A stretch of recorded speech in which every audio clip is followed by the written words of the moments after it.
sujo with eggs. Ayan. Oops, nahulog siya. Ayan, na kaya itsura. So, meron siyang eggs, pickles, and then yung dressing nila, and then tomato, and then yung sujo. So, ayan. Diba? Nakikita niyo ba? Ayan. So, we're gonna try.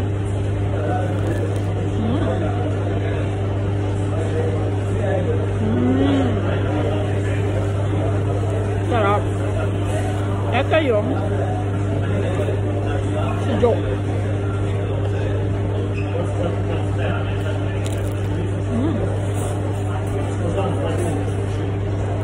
I love it.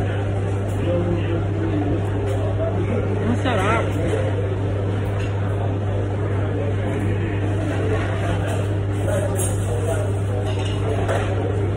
Oh.